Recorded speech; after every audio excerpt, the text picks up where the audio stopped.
Hello everyone, চলে এলাম আজকে আবার একটা ভিডিও নিয়ে। সকলকে সুপ্রভাত।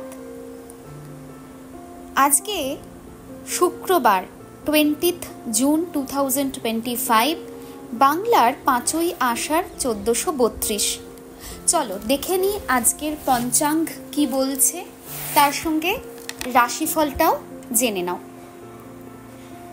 তবে ভিডিও শুরু করার আগে অ্যাজ ইউজুয়াল যেটা আমি বলে থাকি, ওম সাইরাম, জয় সাইরাম। চলো ভিডিও শুরু করছি।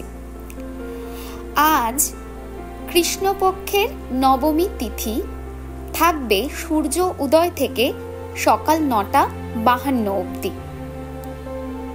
নক্ষত্রের কথায় যদি বলতে হয় তাহলে সূর্য উদয় থেকে সন্ধ্যা 7:07 অবধি রেবতী নক্ষত্র থাকছে, আর সন্ধ্যা 7:07 থেকে পরের দিন সূর্য উদয় অবধি অশ্বিনী নক্ষত্র থাকছে। আজকে মৃত্যু হলে কোনো দোষ নেই। আজকের দিনে শুভ কাজ যেটা করা যেতে পারে সেটা হলো দীক্ষা। আজকে যারা রাত্রি 9:45:51 মধ্যে জন্মগ্রহণ করবে তাদের রাশি হবে মীন রাশি, আর তারপর যারা জন্মগ্রহণ করবে তাদের হবে মেষ রাশি। এবার আজকের দিনে এটা তো ঠিক কথা যে দীক্ষা ছাড়া কোনো শুভ কাজের কিছু নেই, তবে এটাও ঠিক আজকে যদি কিছু ইম্পর্ট্যান্ট ডিসিশনস নেওয়ার থাকে বা ইম্পর্ট্যান্ট কিছু পারচেসের থাকে, তোমরা সকালবেলায় 11:54 থেকে দুপুর 12:50 মধ্যে করতে পারো। এই টাইমটা অনেকটা বেটার টাইম রয়েছে, এই সময় তোমরা পারচেস করতে পারবে। এবার জেনে নেওয়া যাক প্রত্যেক রাশির জন্য কেমন হতে যাচ্ছে এই দিনটা। মেষ রাশির জন্য লাভ,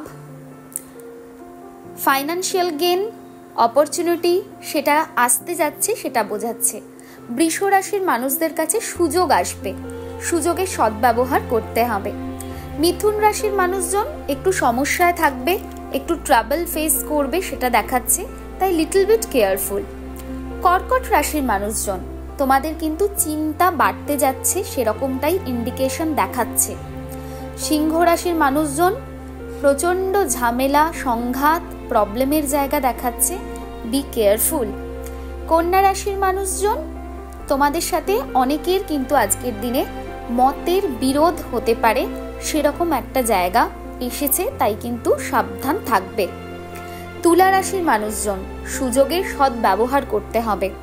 আজকে কিন্তু সুযোগ তোমরা পাবে, সুযোগটা হাতছাড়া করলে চলবে না। বৃশ্চিক রাশির মানুষজন আজকের দিনে তোমাদের সাথে কিছু ফ্রড হতে পারে, কিছু ছলনা হতে পারে, সেটা দেখাচ্ছে। ধনু রাশির মানুষজন অ্যাক্সিডেন্ট, হেলথ এই জায়গা নিয়ে প্রবলেম ফেস করতে হবে। আজকের দিনে যে রাশির জন্য সব থেকে খারাপ সেটা হলো ধনু রাশি, তাই তোমরা একটু সাবধান থেকো। মকর রাশির মানুষজন সহায়তা পাবে, প্রচুর মানুষ হেল্প করবে। কুম্ভ রাশির মানুষজন তোমাদেরকে প্রলোভন কিন্তু দেখাতে পারে কিছু মানুষজন, সেটাই গলে গেলে হবে না। ম্যানুপুলেট করার চেষ্টা কেউ যদি করে, চোখ খুলে দেখো যে কি হচ্ছে, কি চলছে। মীন রাশির মানুষজন আজকের দিনটা তোমরা অনেক ভালোভাবে কাটাবে এবং প্রবলেমের সলিউশন তোমরা পাবে। তোমাদের লাইফে যে প্রবলেমগুলো চলছে সেই প্রবলেমের সলিউশন কিন্তু তোমরা আজকের দিনে পাবে, সেই জায়গাটা দেখাচ্ছে। আজকের দিনটা বেশ হতাশাতে থাকবে। অনেক সময় এমন অনেক জিনিস তোমরা দেখবে, এটা কিন্তু আমি মীন রাশির জন্য বলছি না, এটা সবার জন্য বলছি। যারা রাশি জানো না তারাও এটা শুনে নাও। আজকের দিনটা তোমাদের জন্য একটু হতাশায় ভরা থাকবে। এরকম ফিল হবে যে আমাকে কেউ ভালোবাসছে না, কেউ প্রায়োরিটি দিচ্ছে না, কোথাও না কোথাও একটা একাকিত্বের মতো জায়গাও কিন্তু তৈরি হবে, সেরকম একটা জায়গা রয়েছে। কাছের মানুষদের থেকে মানসিক আঘাত পেতে পারো আজকের দিনে, একটু সাবধানতা মেনটেন করে চলবে। দই এবং দুধ এই দুটো জিনিস যদি একটু সকালে খাওয়া যায় স্নান টান করে উঠে, তাহলে খুব ভালো হবে। তার সঙ্গে আজকে কিন্তু অবশ্যই আতর বা পারফিউম ইউজ করো। আর যারা আমার কাছ থেকে এসেন্সিয়াল অয়েল পারচেস করেছো তারা অবশ্যই আজকে এসেন্সিয়াল অয়েল দিয়ে স্নান করবে, কারণ আজকে শুক্রবার, মা লক্ষ্মীর দিন। যদি এটা তোমরা করো, ফাইন্যান্সিয়াল বেনিফিট তোমরা ধীরে ধীরে ফিল করতে পারবে এবং তার সাথে সাথে মা লক্ষ্মীর আশীর্বাদও পাবে। আজকের দিনে হাতের তালুতে, যেখানে আমি 24 লিখতে বলি, থাম্বের বেস পয়েন্ট যেটা ভেনাসের জায়গা, ওখানে অবশ্যই 24 লিখবে এবং 24 যেটা লিখবে সেটা কিন্তু গ্রিন ইঙ্ক দিয়ে আজকে লিখবে, সবুজ কালির পেন দিয়ে। যদি সবুজ কালি না থাকে সেক্ষেত্রে নীল কালির ব্যবহার তোমরা করতে পারো। আজকের দিনটা খুব ভালো হোক এই কামনা জানিয়ে ভিডিওটা এন্ড করছি।